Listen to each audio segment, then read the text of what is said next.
2014-19లో gazette officers houses ఏదైతే take up చేసామో, ఏదైతే వర్క్ ఆగిపోయిందో ఆ వర్క్ కంప్లీట్ చేయడానికి 514.41 కోట్లతో టెండర్ పిలిచారు. దానికి ఈరోజు అథారిటీ పర్మిషన్ ఇచ్చింది. అదేవిధంగా గజెట్ ఆఫీసర్స్ దానికి ఎక్స్టర్నల్ ఇన్ఫ్రాస్ట్రక్చర్ దానికోసం 194.73 కోట్లతో టెండర్ పిలిచారు. దానికి కూడా అప్రూవల్ ఇవ్వడం జరిగింది.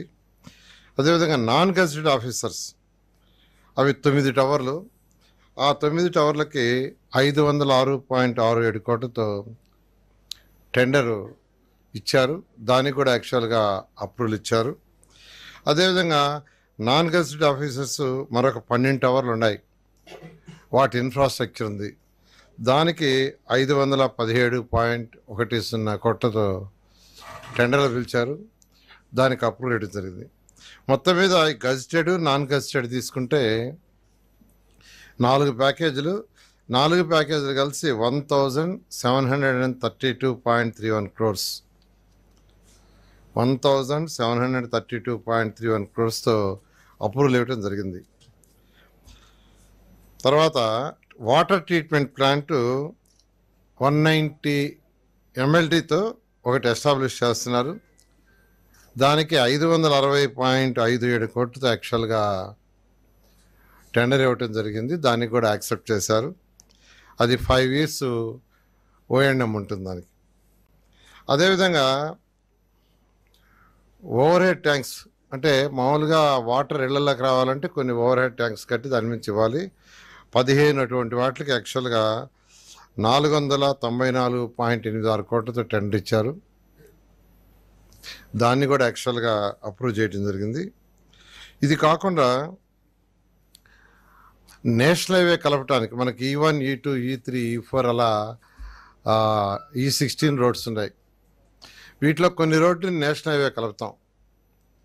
అందులో E3 సీడాక్స్ రోడ్ ఏదైతే ఉందో అది 1.5, అది మొత్తం ఆ రోడ్డు 3.5 కిలోమీటర్. ఆ 3.5 కిలోమీటర్ రోడ్లో 1.5 కిలోమీటర్ ఎలివేటెడ్ రోడ్. దాన్ని టెండర్ పిలవటానికి యాక్చువల్గా ఈరోజు అథారిటీ యాక్సెప్ట్ చేసింది. అదేవిధంగా E15, E13 ఇవి రెండు కూడా నేషనల్ హైవే కలుస్తాం.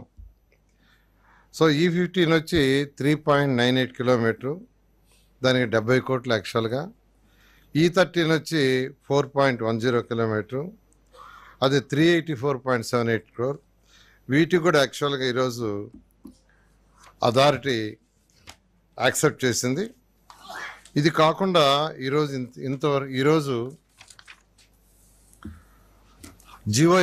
జిఓఎంలో గ్రూప్ ఆఫ్ మినిస్టర్స్ ల్యాండ్స్ విషయం డిస్కస్ చేసి లా యూనివర్సిటీకి 55 ఎకరాలు ఫైనల్గా కన్ఫర్మ్ చేశారు. క్వాంటమ్ వ్యాలీ ఏదైతే ముఖ్యమంత్రి గారు క్వాంటమ్ వ్యాలీని డెవలప్ చేయాలి, ఐటీ నెక్స్ట్ స్టేజ్ ఇవ్వాలని తీసుకున్నారో దానికి 50 ఎకరాలు యాడ్ చేశారు. 50 ఎకరాలు ఇవ్వటం జరిగింది. అదేవిధంగా బసవతారక క్యాన్సర్ ఇన్స్టిట్యూషన్కి అంతకుముందు 15 ఎకరాలు ఇచ్చాం. వాళ్ళు ఒక మెడికల్ కాలేజ్ కూడా ఎస్టాబ్లిష్ చేస్తాం. మరికొంత ల్యాండ్ ఇవ్వమంటే ఆ 15 ఎకరాలకు అదనంగా మరొక 6 ఎకరాలు ఇవ్వటం జరిగింది.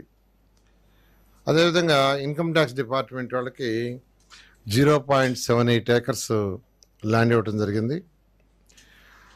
Red cross society, Indian red cross సొసైటీకి 0.78 acres. కోస్టల్ బ్యాంక్ వాళ్ళ హెడ్ ఆఫీసు ఆంధ్రాలో ఉండేది, వాళ్ళకి 0.40 acres. అదేవిధంగా IRCTC హోటల్స్ దానికి మరొక 1 acre ఇవ్వటం జరిగింది. మొత్తం 7 ఆర్గనైజేషన్స్కి ఈరోజు ల్యాండ్ ఇవ్వటం జరిగింది.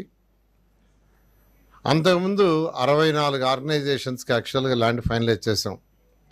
2014-19లో అనేక ఆర్గనైజేషన్ 131 ఆర్గనైజేషన్కి ఇచ్చాం. వాళ్ళందరితో మళ్ళీ డిస్కస్ చేయటం, ఆ ల్యాండ్స్ చేస్తే అంతకుముందు 64 ఆర్గనైజేషన్స్కి, వాళ్ళు 7 ఆర్గనైజేషన్స్కి మొత్తం 71 ఆర్గనైజేషన్స్కి ఇంతవరకు ల్యాండ్ అలాట్ చేయడం జరిగింది. ఇది ఈరోజు గ్రూప్ ఆఫ్ మినిస్టర్స్లో ల్యాండ్ అలాట్ చేయటం.